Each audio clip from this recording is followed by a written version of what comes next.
Rádio Rio de Janeiro, a emissora da fraternidade, passa a apresentar Luz na Penumbra, programa que leva ao seu coração a mensagem da doutrina espírita.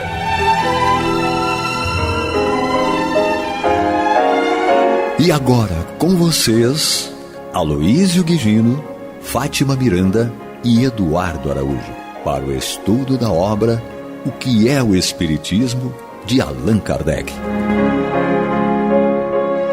Amigos ouvintes da Rádio Rio de Janeiro, estamos de volta para o nosso estudo do livro O que é o Espiritismo, no programa Luz na Penumbra, na companhia desses anjinhos, sabe? Esses anjinhos que tem as asinhas na cor da asinha da graúna.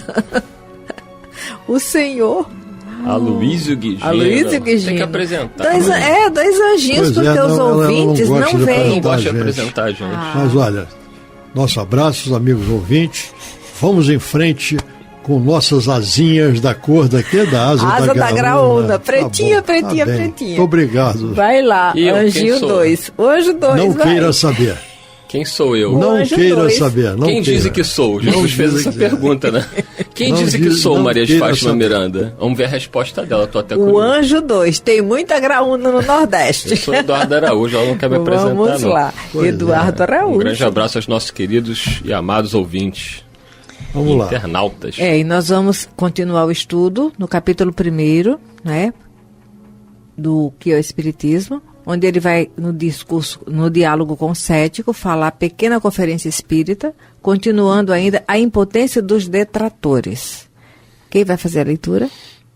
Miranda, a gente está em que parágrafo? O 7º erro- parágrafo. Então vamos lá. O erro de todos está em crer que a fonte do Espiritismo é uma só, e que se baseia na opinião de um só homem. Daí a ideia de que poderão arruiná-lo, refutando essa opinião. Eles procuram na Terra uma coisa que só achariam no espaço. Essa fonte do Espiritismo não se acha num ponto, mas em toda parte, porque não há lugar em que os espíritos se não possam manifestar em todos os países, nos palácios e nas choupanas. A verdadeira causa está, pois, na própria natureza do Espiritismo, cuja força não provém de uma só fonte, mas permite a cada qual receber diariamente comunicações dos espíritos e por elas certificar-se da veracidade do fato. Isso aqui é fundamental, né, Luiz, Miranda? Porque ainda tem gente hoje que diz que vocês seguem a doutrina de Kardec. A doutrina não é de Kardec. Kardecismo. É o famoso... A gente até entende, Entende. Que por ignorância algumas pessoas acabem, para poder diferenciar e explicar para outras que também não têm conhecimento que... Mas é uma analogia. É uma analogia, porque, veja só, Eduardo, nas outras religiões você fala catolicismo, protestantismo, certo? E por que não kardecismo? Certo? Por que não? É porque, na realidade, quando fala em catolicismo, você devia dizer doutrina de Jesus, certo? Ou trazida por Jesus. Protestantismo, divergência, certo? Divergências dos ensinamentos de Jesus, certo? Não dos ensinamentos propriamente ditos, mas da adoção e organização desses ensinamentos pelo homem, tá? Então, a doutrina dos espíritos, ela tem a sua origem nos espíritos. Kardec só fez uma coisa, foi organizar. Por isso é que nós chamamos de codificador. Foi aquele que organizou as respostas de centenas, milhares de espíritos às mesmas perguntas que foram feitas. Então a doutrina não é de Kardec. A doutrina é dos espíritos. Por isso que a gente pega o Livro dos Espíritos, ou a doutrina ditada pelos espíritos, certo? Não é kardecismo. Então a gente até entende, conforme o Eduardo frisou, a gente entende quando as pessoas dizem isso. Mas como nós buscamos sempre esclarecer, nós devemos, até podemos continuar falando do kardecismo, não tem problema não, mas entendendo... Que não está personificado em Kardec. Não está personificado em Kardec. Você tem que explicar isso de uma forma muito clara, né, para as pessoas, porque, vocês seguem a doutrina de Kardec. E aí é importante, você que está aí nos ouvindo, né, você nosso ouvinte, você que está nos acompanhando pelo nosso canal do YouTube, explicar a essas pessoas que a doutrina não é de Allan Kardec. Explicar quem é o Allan Kardec, que é uma pessoa fundamental na história do Espiritismo, que fez um trabalho hercúleo, né? Eu diria até que sobre-humano. É um homem que abriu mão da sua própria vida para se dedicar integralmente a algo que era a tarefa grandiosa que os próprios espíritos diziam para ele. O Espírito de Verdade foi muito claro para ele. Não te pense que bastará te publicar 1, 2 ou 10 livros para depois descansar. A doutrina espírita vem para abalar e transformar o mundo inteiro. Você imagina Allan Kardec lendo esta mensagem do Espírito de Verdade, a emoção que ele sentiu, porque ele não se via com capacidade suficiente para estar à frente da tarefa humana, né? Porque a ele cabia a tarefa humana, né, de organizar, de pesquisar, de adotar um método científico para trazer uma doutrina que iria abalar e transformar o mundo inteiro. E que não é acabada. Exatamente. Não é acabada. E ele diz isso de forma clara. Então, se nós raciocinarmos com os nossos valores, nós trabalhamos uma parte da nossa vida pensando sempre na aposentadoria. Certo? É assim? Isso é humano, ainda faz parte de nós. Miranda, hoje em dia, já fica ela nem se aposentou ainda. E tem várias fotos dela comprovando o meu relato na rede, se balançando lá com 6 gatos e água de coco. Mas eu pensei que você ia dizer que Miranda conta os meses para a aposentadoria. Isso também. Mas não é para ficar na inércia, é para ficar com um pouco mais de tranquilidade naquilo que é o salto, o balanço final do dinheiro. Veja o Facebook dela para ver aquela turma que ela carrega mas com olha ela lá. Meu filho, olha, mas realmente eu fico pensando, Jesus, olha, porque breve eu não vou pagar mais passagem. Para mim é uma vantagem. Sinceramente, quando eu vou para a ponta do lápis, aí o metrô, o ônibus e tudo mais, eu digo, quando a aposentadoria sair, aí vai ter um extra que eu vou ficar menos despreocupada. Aí dá para botar mais 2 gatos. Voltando a Kardec, vamos observar. Olha, os espíritos superiores foram tão sutis em despersonificar a doutrina que eles eles intuíram Kardec usar um pseudônimo, porque na realidade a tarefa do codificador está baseada na metodologia de Hipólito Leon Denis Arrivaio, não é? E quando ele assina Allan Kardec é um pseudônimo de quando ele foi um druida, tal, nas Gálias, mas a metodologia usada foi daquele cientista, daquele pedagogo, daquele homem que tinha um conhecimento profundo de educação e sabia como enunciar, elaborar as questões. Então, a ele nós devemos sim essa dedicação. O que veio direto de Hipólito Leon Denis Arrivaio foi toda uma preparação a nível da metodologia que ele usou. Lembrando que ele era discípulo de Pestalozzi, né? Alguém extremamente reconhecido. Foi um dos pioneiros na pesquisa sobre os fenômenos paranormais. Era membro de instituições ligadas aos sábios da época, sim, pesquisador, cientista, professor de várias disciplinas. Era um homem reconhecido. A própria gramática francesa, durante muitos anos... Eu estava pensando nisso agora. Foi a gramática que Allan Kardec trabalhou junto com Pestalozzi antes, depois ele levou adiante. E ainda hoje ela funciona lá na França. Então, assim, o nome dele era um nome muito reconhecido e respeitado, né? Você que está chegando agora aí, um ouvinte que está conhecendo a doutrina, é simpatizante, e não tem a menor ideia do que nós estamos falando. Então, o Allan Kardec, como a Miranda disse, era um homem muito reconhecido e respeitado internacionalmente. Então, se o primeiro livro que foi publicado, né, que foi o livro Dois Espíritos, o próprio nome já é sugestivo, né, de quem é o livro, é Dois Espíritos, mas tinha que ter alguém encarnado que respondesse, né, pela obra. E aí tinha que ser quem? O Allan Kardec. Só que o nome dele era Hipólito Leon Denis Arrivaio, que era um nome extremamente reconhecido, como disse o Aloysio, respeitado internacionalmente. O que ele não queria? Ele não queria que a obra fosse associada à pessoa dele, porque ele sabia que a obra não era dele. Ele trabalhou na obra, sim, um trabalho, como eu já disse, que nós não temos como avaliar, mas o conteúdo da obra intelectual era dos espíritos. Aí, como a Miranda explicou, a sugestão dada pelos próprios espíritos era que ele adotasse um pseudônimo, e aí buscou-se o nome Allan Kardec, que era ninguém. Quem era Allan Kardec? Ninguém. Surgiu um livro lá, chamado Livro dos Espíritos. O que chamou a atenção do público? O título do livro, e não o nome do autor do livro, porque Allan Kardec era ninguém. Se colocasse lá Hippolyte Léon Denis Rivail, eu vi a pessoa falar, o senhor Rivail publicou um livro, não sei, mas quem era Allan Kardec? Então, o valor da obra tinha que ser pela obra.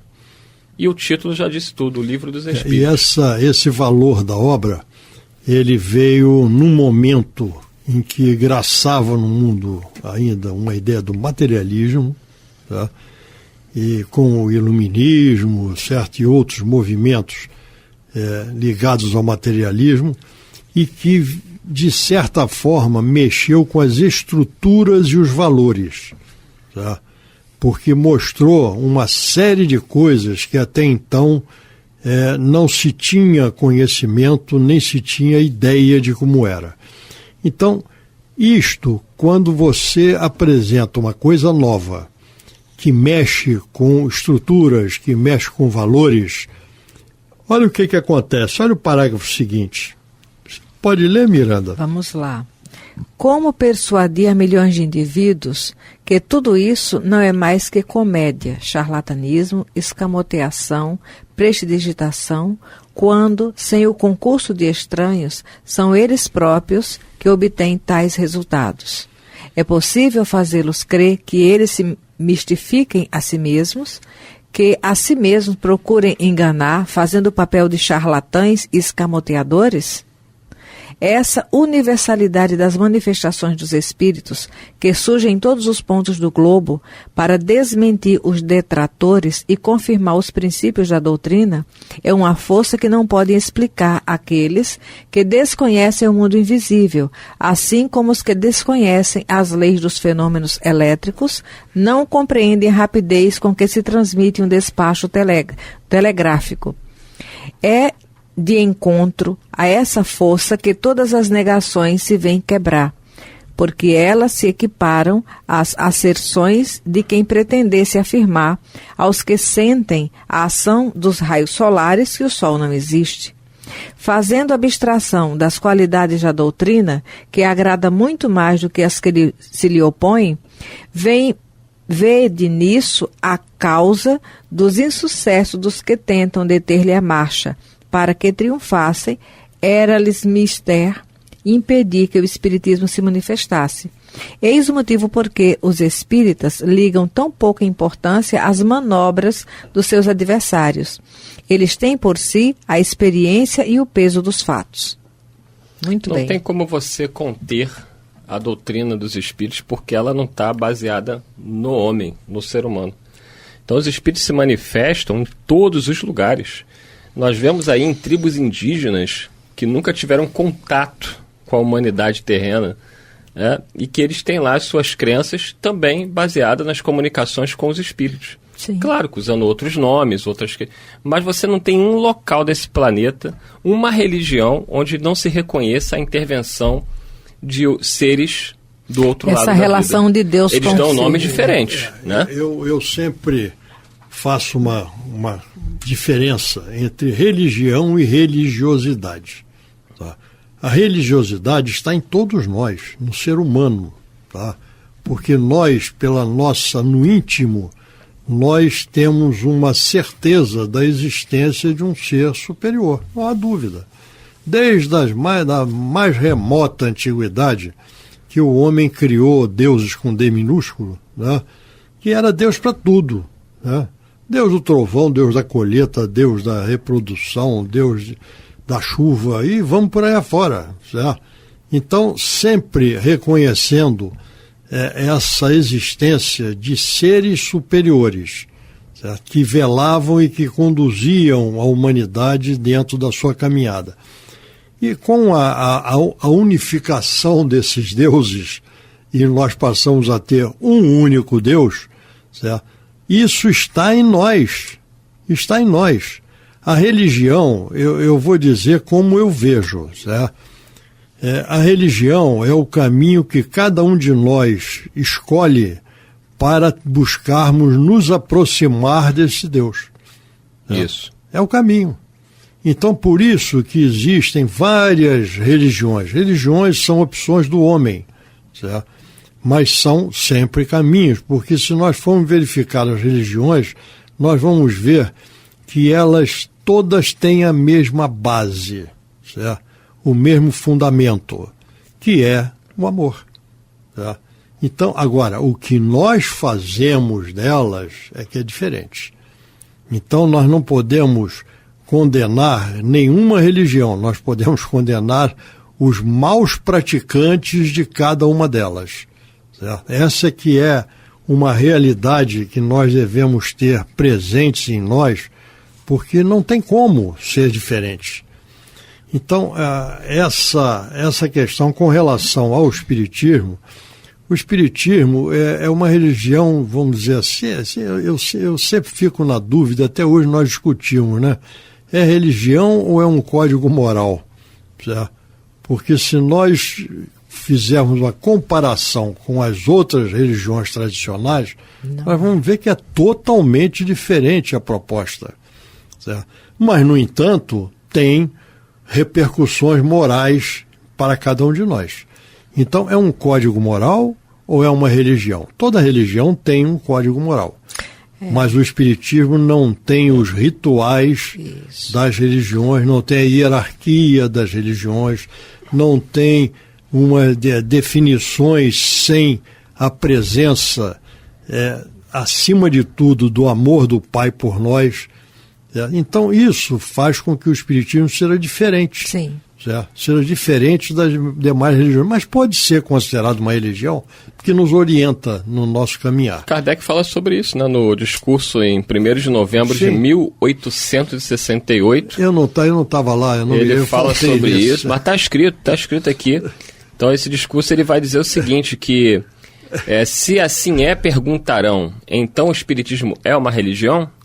Ora, sim, sem dúvida, senhores. No sentido filosófico, o Espiritismo é uma religião. E nós nos glorificamos por isso, porque é a doutrina que funda os elos da fraternidade e da comunhão de pensamentos, não sobre uma simples convenção, mas sobre bases mais sólidas, as mesmas leis da natureza. Aí ele vai esclarecer. Por que, então, temos declarado que o Espiritismo não é uma religião? Porque Kardec dizia o que o Aloysio está comentando a ele. Sim. Não é. Aí o pessoal foi questionar ele, afinal, é ou não é? Ele explicou. Ele vai dizer por que ele não considerava uma religião como nós o entendemos. Eu estou com Kardec? Está com Kardec, hein? Você está indo bem. Estou indo bem. Aí Kardec continua explicando e dizendo o seguinte, ele não é uma religião propriamente dita porque não há uma palavra para exprimir duas ideias diferentes. E porque, na opinião geral, a palavra religião é inseparável da ideia de culto, porque ela desperta exclusivamente uma ideia de forma que o Espiritismo não tem. Se o Espiritismo se dissesse religião, o público não veria aí senão uma nova edição, uma nova variante, se quiserem, dos princípios absolutos em matéria de fé, uma casta sacerdotal, com seu cortejo de hierarquias, de cerimônias e de privilégios. Ele não o separaria das ideias de misticismo e dos abusos, contra os quais tantas vezes a opinião pública se levantou. Não tendo o Espiritismo nenhum dos caracteres de uma religião, na acepção usual do vocábulo, não podia nem devia enfeitar-se como um título cujo valor as pessoas inevitavelmente ter-se-iam equivocado. Eis porque simplesmente se diz doutrina filosófica e moral. Kardec, brilhante como sempre nas explicações. Muito bem mostrando, né? Porque em essência... E o Aloysio realmente, que esteve ali ao lado de Kardec... Captei. Né, captou. Assessorando. Mas olha só... Assessorando aí, tá vendo? Mas olha só, a doutrina espírita, ela está ligada ao sentido etimológico da palavra religião, que é religarem. Por quê? Mas não é, por isso Kardec deixou bem enfatizado que não é nada de fora, não é ritual, porque é um caminho por dentro. Não é? É aquilo que faz o homem buscar Deus na sua significação mais profunda, que é a ligação da criatura com o Criador. É isso aí. Estamos chegando já perto do final aqui do programa, mas queria aproveitar um outro trecho aqui, né? Acho que o Luiz, de certa forma, comentou, e que a pessoa pode ler e não entender, achar que está sendo uma certa soberba, né? Quando Kardec diz aqui, fazendo-se abstração das qualidades da doutrina, que agrada muito mais do que as que lhe são opostas, como se, isso aqui está querendo dizer que a doutrina espírita é melhor, não é isso. Ele está querendo dizer que a doutrina espírita ela vem trazer, na sua parte filosófica, uma doutrina que é muito mais racional e palatável. Então, quando você diz que a vida é uma só, você entender e conciliar isso com a justiça e a bondade de Deus não é fácil. Eu admiro os nossos irmãos, né, que creem que a vida é uma só e que mantêm a sua confiança em Deus, a sua fé. Eu acho isso muito bonito, porque assim, para mim não há racionalidade. Como explicar uma criança que já nasce passando por tanto... Quem vai num hospital infantil se pergunta, meu Deus do céu, por que essas crianças estão passando por isso? O que elas fizeram para merecer isso? Aí vem algumas pessoas tentando dar uma justificativa e dizem, mas a culpa é dos pais. Elas estão pagando pelo pecado dos pais. Aí a ideia de Deus se torna mais hedionda. Porque Deus, por que não punir o pai e a mãe e punir a criança? Por isso que Kardec diz que, fazendo a abstração das qualidades da doutrina. Que qualidades são essas? A racionalidade. É mostrar um Deus justo. E isso muda completamente em relação à ideia que muitas religiões trazem da visão de Deus. Você sabe que foram essas indagações que levaram Jesus Gonçalves a ficar revoltado. Sim. No sanatório lá em Pirapitingui, porque ele via crianças dentro do sanatório com rancenias, né, que é chamado lepra na época mesmo, era muito mais grave a nível de segregação social, e ele não entendia que Deus é esse, porque eu, já com uma jornada de vida, com escolhas infelizes, que essa doença venha aflorar em mim, tudo bem, mas uma criança padecer as mesmas dores que eu estou padecendo, se não teve chance nessa vida de fazer nada errado, foi aí que ele vai encontrar a doutrina espírita. Aí ele ficava, né, só observando. Mas é uma conversa longa, fica para outro dia. Mas não fica não. Isso aí não vamos deixar no ar, não. Porque isso aí é uma coisa que é fundamental. Porque dentro do cristianismo são as religiões, ou o conjunto de religiões que seguem os ensinamentos do Cristo, né? Dentro do cristianismo, a única religião, ou com código moral, que tem a reencarnação é o Espiritismo. E sem a reencarnação, nós vamos continuar, todos nós, com as dúvidas de Jesus Gonçalves. E de uma forma muito clara, né? Porque no hinduísmo, nós até vamos encontrar a ideia da reencarnação, sim, mas não devidamente estruturada como faz a doutrina espírita. Dentro de uma ideia filosófica racional, né? E aliada à ciência. Isso aí. Então, com isto chegamos ao final de mais um programa. Passa muito rápido. Passa muito rápido. Então vamos nos despedindo, marcando já um próximo encontro, na próxima oportunidade, e desejando a todos que nós possamos refletir e adotarmos as conclusões de nossas reflexões. Muita paz para todos. Muita paz. Você está ouvindo o programa Luz na Penumbra.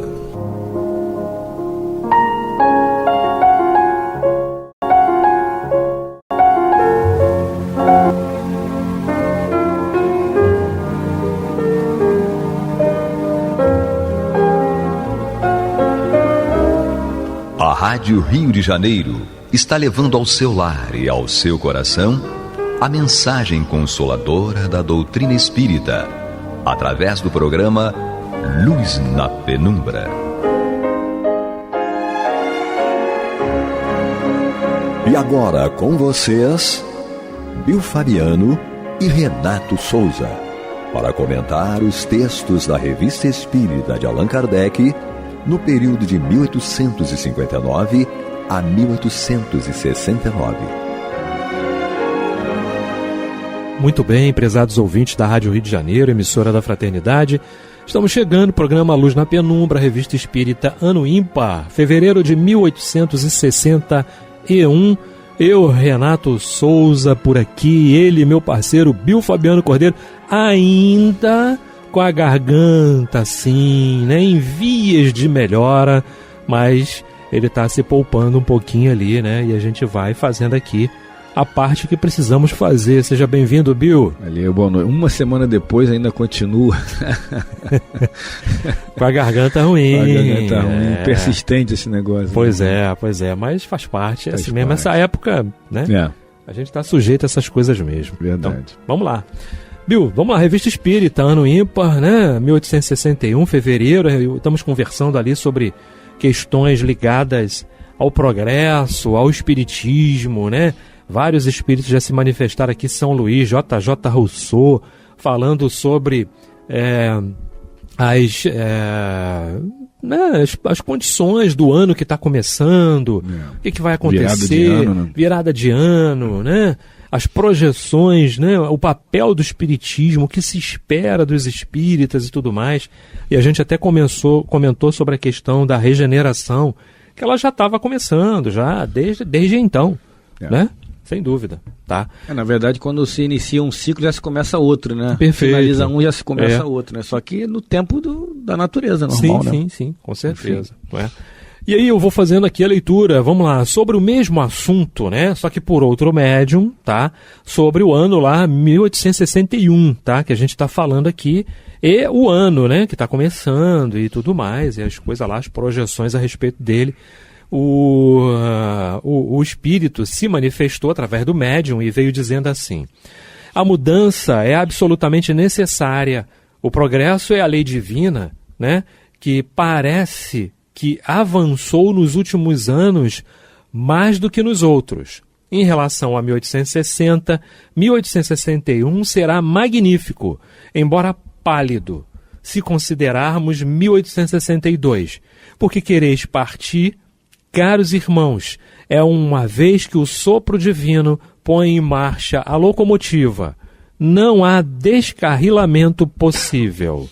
Leão 10, né? É importante, ele fechou aí que... Muito bem, né? Porque quereis partir, caros irmãos. E uma vez que o sopro divino põe em marcha a locomotiva, não há descarrilamento possível, ou seja... A gente falava sobre isso em algum momento aí, não lembro qual momento, né? Não existe caos, né, Renato? Não existe caos em lugar nenhum. As pessoas, caramba, Deus esqueceu da gente. Nós falamos isso no Bezerra dia desse, né? Eu lembro de... Nunca lembro de nada, mas eu lembro que foi em algum lugar, em algum canto desse planeta. A gente conversando sobre isso também na Consolação de Jesus. Foi, né? Também. Eu acho que eu tô lembrando As pessoas disso. acham que está um caos. Isso. Não está não. Tá tudo Imagina o caos. A gente não quer nem imaginar, né? Vou ali e já vou dar um segundo, fica aí sozinho. Então, um segundo sem Deus, meu amigo. Já pensou? Imagina o caos. Cai tudo. Então, é um planeta se chocando com o outro. Sim, e aí? Então o Leão 10 aqui é muito auspicioso quando diz não há descarrilamento possível. Ou seja, quando Deus põe a mão, meu amigo, ninguém tira, né? Perfeito. Ninguém tira. Perfeito. Isso aí. Então vamos lá. Ele tem um título agora aqui, Bill, que diz assim: comentário sobre o ditado publicado sob o título de O Despertar do Espírito. Então vem dizendo assim, olha, numa comunicação que o espírito George ditou à senhorita Costel, publicada na revista de 1860 sob o título de O Despertar do Espírito, foi dito que não há relações amistosas entre os espíritos errantes, que aqueles mesmos que se amarraram não... Se amaram. Opa, vamos lá. Que se amaram não trocam sinais de reconhecimento. Por quê? Porque que vem falando de relação e eu fiquei com a palavra amarraram. Relação né? É sempre uma amarração. Sempre uma amarração. Viu? É importante a gente falar o que é espírito errante, né? Ah, sim, é verdade. Então, o espírito errante é aquele que está aguardando uma nova oportunidade. Na erraticidade. Né, de reencarnar para poder continuar o seu processo de melhora, não é? Então ele continua de alguma forma amarrado à lei da reencarnação. Opa, me saí bem agora, né? Com certeza. Ele está amarradinho lá na lei da reencarnação, que é a lei pela qual Deus nos impõe, né? Impõe a todos os espíritos a fim de que eles cheguem ao progresso necessário, necessário, né? Com certeza, tá? Então fica aí a explicação a respeito de espírito errante. Então continua dizendo assim, vamos lá. Em várias pessoas essa teoria causou uma impressão muito penosa, sobretudo porque os leitores da revista consideram aquele espírito elevado, havendo admirado a maioria de suas comunicações. Se essa teoria fosse absoluta, estaria em contradição com o que tantas vezes foi dito, que no momento da morte, os espíritos amigos vêm receber o recém-vindo, auxiliando-o a se desembaraçar dos liames terrestres, de certo modo, iniciando-o em sua nova vida. Por outro lado, se os espíritos inferiores não se comunicassem, os mais adiantados não poderiam progredir, tá? Olha, é através justamente do espírito um pouco mais elevado, ou no mínimo no mesmo patamar, né, que os outros espíritos se comunicam. Porque senão como é que eles iriam progredir? Que ajuda eles receberiam? Através de um choque anímico, através de uma possibilidade de se expressarem no mundo material, não é? E de falarem do que estão precisando, do que estão passando, da situação deles. E o livro Céu e Inferno relata muito bem isso. A gente precisa, em todos os segmentos da nossa vida, né? Eu lembrei até aqui de uma vez aqui, só para ilustrar melhor o que a gente está falando, eu dei aula de capoeira até 2016, né? Depois eu parei por questões aí, enfim, físicas até, né? Mas o meu mestre tinha me chamado a atenção, né? Falou, Birinha, na capoeira eu sou Birinha, né? Birinha, você não tá evoluindo, só tá dando aula, cara, tem que treinar com a gente, tem que treinar com os mestres. Uhum. E aí já ilustra, sim, né? Eu falei, mestre, eu não tô conseguindo, quer dizer, então isso aí é justamente isso, na nossa vida a gente precisa estar com pessoas, não que a gente vai deixar aqueles que saibam menos de lado, não é isso. Uhum. A proposta não é essa, muito pelo contrário, né? Porque os que sabem menos precisam de nós, por exemplo, que sabemos um pouquinho mais, e nós que sabemos um pouquinho mais precisamos de outros que saibam mais, e assim vai, a cadeia é essa, né? Mas a gente precisa, se a gente quiser crescer e evoluir, em quaisquer que sejam as direções, né, Renato? Seja no mundo físico, espiritual, no corporativismo, a gente precisa estar em comunicação com pessoas mais elevadas, mais evoluídas, para aprender mais. Sempre. Você está na escola, você sabe mais que o professor? Não, o professor sabe mais que você. Um pegando carona com o outro. Exatamente. Com certeza, né? Então vamos lá. Procuramos refutar essas objeções num artigo da revista de 1860, sob o título de Relações Afetuosas dos Espíritos. Mas eis os comentários que, a pedido nosso, deu o próprio George de sua comunicação. Abre aspas, não é? Quando um homem é surpreendido pela morte nos hábitos materialistas de uma vida que jamais lhe deixou tempo para se ocupar de Deus, quando, palpitando ainda de angústias e de temores terrenos, chega ao mundo dos espíritos, né, e assemelha-se a um viajante que ignorasse a língua e os costumes do país que visita. Imerso na perturbação, é incapaz de se comunicar, não compreendendo nem mesmo as próprias sensações, nem as dos outros. Erra, envolto no silêncio, não é? Então sente germinarem, eclodirem e se desenvolverem lentamente pensamentos desconhecidos, e uma nova alma floresce na sua. Chegada a esse ponto, a alma cativa sente caírem os laços e, como uma ave a quem a liberdade é devolvida, lança-se para Deus, soltando-se um grito de alegria e de amor. Então, se cumprem à sua volta os espíritos dos parentes, dos amigos purificados que, silenciosamente, o haviam acolhido em sua volta. São, em reduzido número, os que podem, logo após a libertação do corpo, comunicar-se com os amigos que reencontram. É necessário ter merecido. E somente os que cumpriram gloriosamente suas últimas migrações se acham, desde o primeiro momento, bastante desmaterializados para gozar desse favor que Deus concede como recompensa. E aí, não é? É importante dar uma pausa nesse sentido. Lembrando que aqui nós estamos no programa Luz na Penumbra, Revista Espírita, ano ímpar, fevereiro de 1861. É importante a gente falar justamente das causas da desencarnação, não é? Sejam elas, por enquanto, né, no nível em que nós nos encontramos, as causas, 90% das causas da nossa desencarnação, das nossas desencarnações, porque eu estou falando não só da minha, mas de uma forma geral, não é?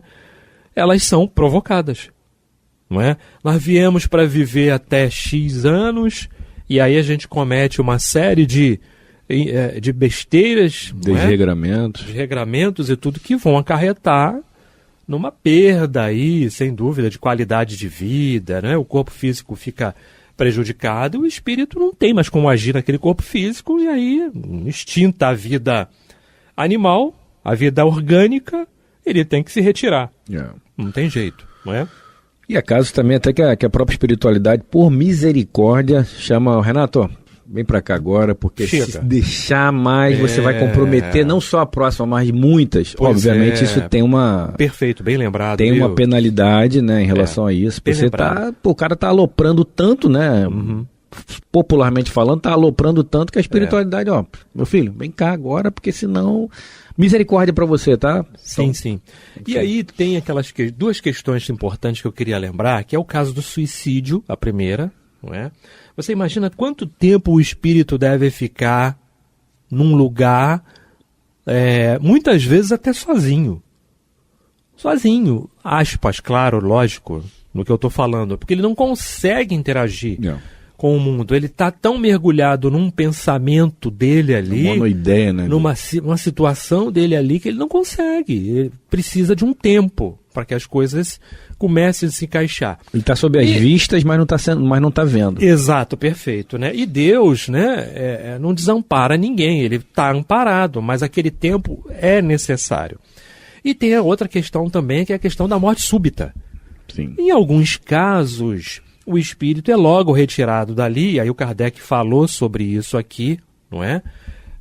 Na questão do espírito estar, né? Chegar no mundo espiritual e ser retirado rapidamente, porque ele já estava envolvido com um estudo, com um conhecimento das coisas espirituais. Isso tudo facilita. Principalmente você ter uma relação com Deus. Isso ajuda muito. Sem dúvida. Mas existe a questão da morte súbita, em que o espírito vai ficar, peraí, mas eu estou vivo, eu estou aqui. E aí um outro chega e diz assim, você se lembra se fosse um acidente de automóvel, por exemplo, você se lembra de ter saído do seu carro? Sim. E ele vai dizer assim, não, eu não lembro de ter saído do carro. Olha ali. Então dá uma olhada lá. Aí você olha, o carro tá lá. E aí? Se você olhar lá dentro, você tá lá dentro. Tá? Você tá lá dentro. E como é que você saiu? Eu não me lembro, mas eu tô aqui, olha, eu tô me tocando. Eu tô aqui. Não é? Eu tô aqui. Olha só, isso tudo causa um drama muito grande. Né, Bill? O Chico que falava, né, que invariavelmente o espírito fica um pouco entorpecido, né, na morte física. Não vamos nem falar do desencarne, que aí o desencarne mesmo, propriamente dito, vai variar de acordo com o grau de superioridade do espírito. Ele vai ter mais facilidade ou menos facilidade de se desprender do corpo físico, né? Mas o Jorge fala aqui, né? São em reduzido número os que podem, logo após a libertação do corpo, comunicar-se com os amigos que reencontram. Eu, assim, fazendo o Renato, se tiver outros nomes aí, obviamente, de contemporaneidade, não de contemporaneidade que eu digo desde que a gente entende aí e tal. Bezerra de Menezes, que foi aquele que desencarnou 2 horas depois, já estava mediunizado no presidente da FEB, fazendo uma palestra ali. Eu não lembro assim, não sei se você lembra, Renato, de algum outro. Não. Mais recente assim, né, que esteja essa liberdade tão grande assim, né? cara fica ali recebendo socorro, o André Luiz recebeu socorro. Primeiro que ele ficou no Vale do Suicida, né? Sim, claro. E existem aqueles que o próprio Kardec traz no livro Céu e Inferno. Relatos de evocações feitas no outro dia. Naquelas imposições para confeccionarem a codificação. Sim, né? Evocações feitas logo no outro dia e tudo mais. Então, questões que a gente deve levar em consideração. Mas ele diz aqui que são poucos, reduzido o número dos espíritos que conseguem ter essa desenvoltura, né? Então ele fecha aqui dizendo o seguinte, o George, né, dizendo o seguinte: apresentei uma das fases da vida espírita. Não quis generalizar. Como se vê, não falei senão do estado dos primeiros instantes que se seguem à morte, que poderá ser mais ou menos duradouro, conforme a natureza do espírito. Depende de cada um abreviá-lo, dependendo-se dos laços terrenos, desde a vida corpórea, já que somente o apego às coisas materiais o impede de fruir a felicidade da vida espiritual. Interessante que eles, somente o apego às coisas materiais. E aí, mas somente o apego às coisas materiais é pouco. Não é pouco, não. Porque a gente é apegado ao nosso corpo físico. É o que a gente mais é apegado. Você é apegado à cadeira que você senta na sua casa. Nós somos apegados à mesa da casa espírita, do lugarzinho lá na casa espírita. Aos seus amigos, aos seus filhos, sua mãe, seus pais. Nós somos apegados a uma série de coisas. Isso é apego material também, pô.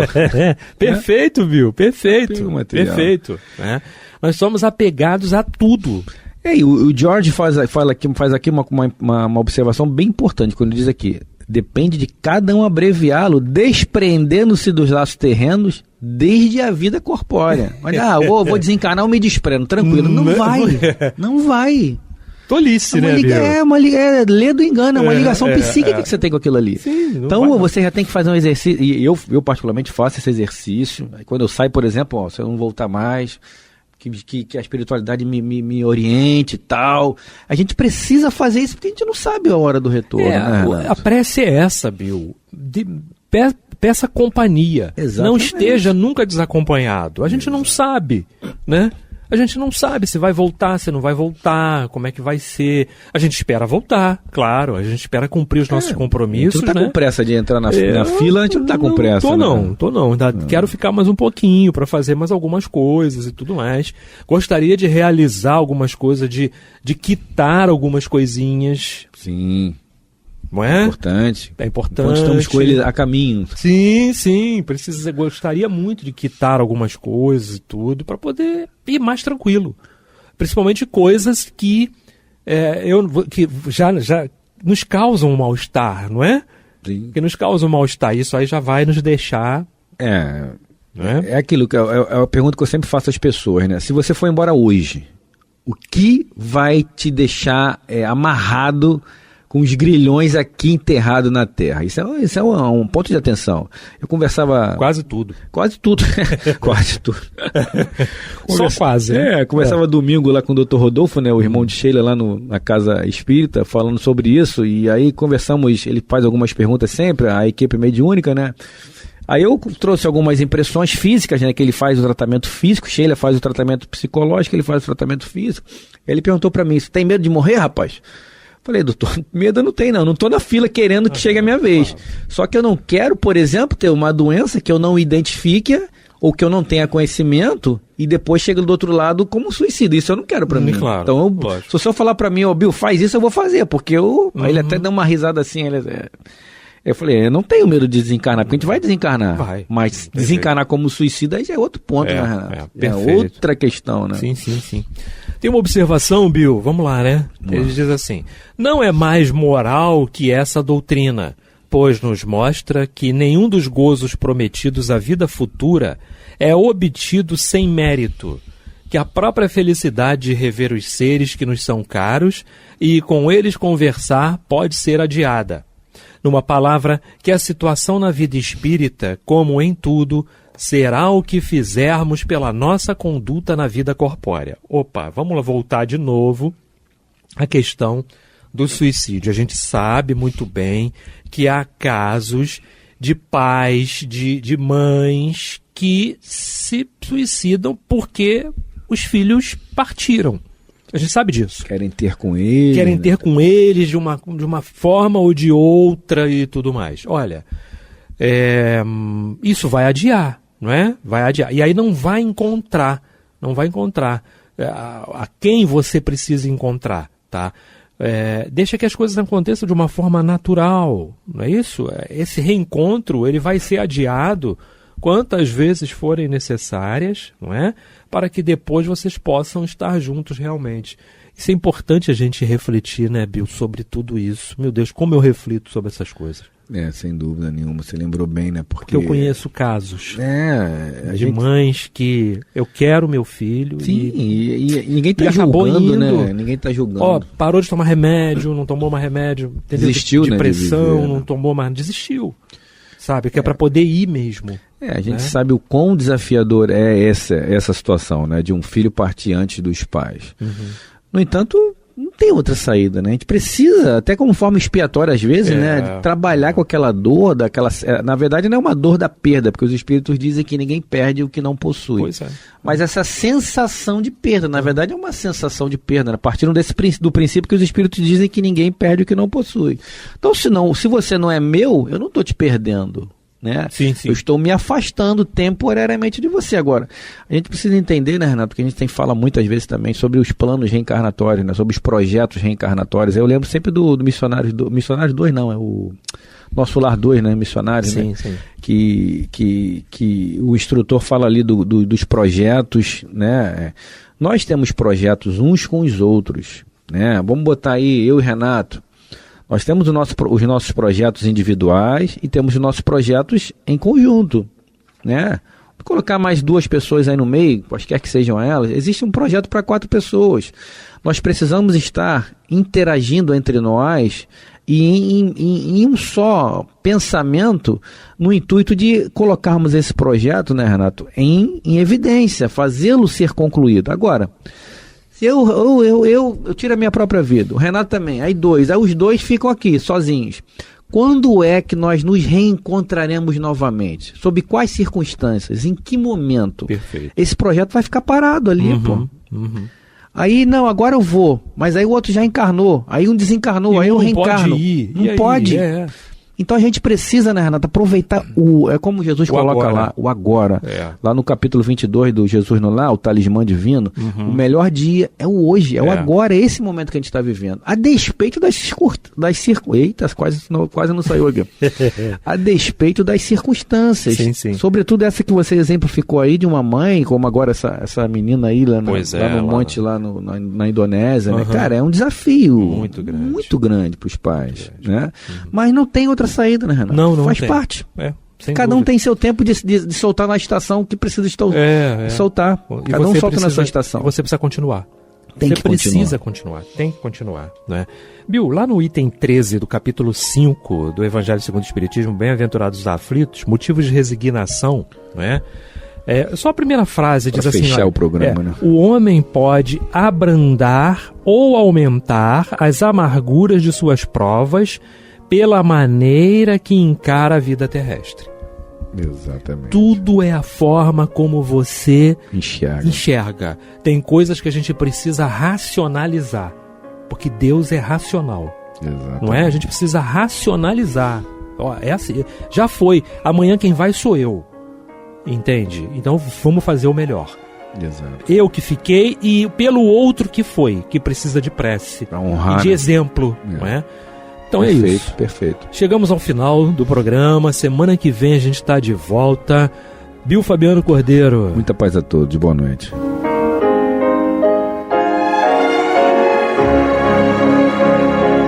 E vamos ouvir agora a prece de encerramento de nosso programa, na voz de Geraldo de Aquino. Jesus, dá-nos coragem para a luta, piedade para os insultos e misericórdia para as injustiças e ingratidões. Limpa nossa alma de inveja e ambições mesquinhas, de ódio e de vingança o nosso caminho. E que dentro em pouco, ao recolher-nos de novo, ao calor do nosso leito, para que o sono nos dê a paz e o esquecimento das tristezas humanas, possamos sentir, Senhor, no mais íntimo de nosso ser, a doçura indefinível do Teu amor e a grandeza incomparável da Tua divina presença. Que assim seja.